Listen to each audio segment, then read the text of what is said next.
All right, we're going to finish this off here. I hit the button accidentally when I was getting up from under the bench. I did want to show you one other thing, which was the vise that I put in here.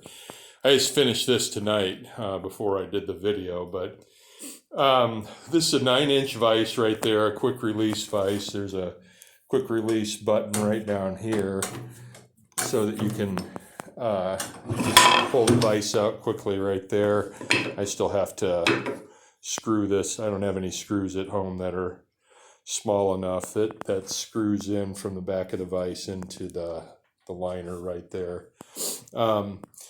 But I just cut a hole in the front of the apron there, and then underneath there's a a spacer board that's I screwed to the bench top, and there's a couple not carriage bolts, but big bolts that are screwed up into the bottom of the bench top that hold the bench on here.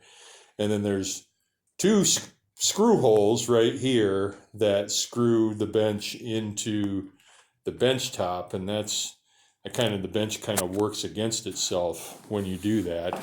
Now I still have to return to this at some point because when I originally did it, I broke the goddamn bolt off that I was bolting it into the bench top with, and I also bungled the extraction using a tap and die. So right now it seems to be doing okay with just one bolt in the face of the vise. And then what I've done is I've lined the whole thing on the outside with wood, and then this, you can see here, is oversized compared to the vise face. So I've actually got an 11-inch vise when all is said and done. Considering maybe lining this side of the front face with leather to better hold work pieces, but I don't know. For now, I'm just glad to have a vise that I can use and actually get some stuff accomplished.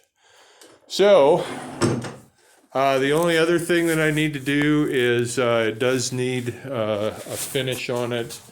Well, it doesn't need one really, but I'm going to put one on because I'd like to keep it at least mildly waterproof in case, I do have, I don't know, if water can get spilled on it sometime. But and it'll make, the one reason I picked the yellow pine was I really love the grain pattern in the yellow pine, especially after you use a hand planer on it. I mean, it's just, there's so many cool, really beautiful grain. So I've got to put a finish on this. I have a little bit of a hump here in this area of the bench. I've got to plane that down, put a finish on it, and then just a few other odds and ends. And this thing is ready for starting to make furniture and some other stuff. So anyway, there she is. That video went a little longer than I thought it would, but I hope you guys enjoyed it.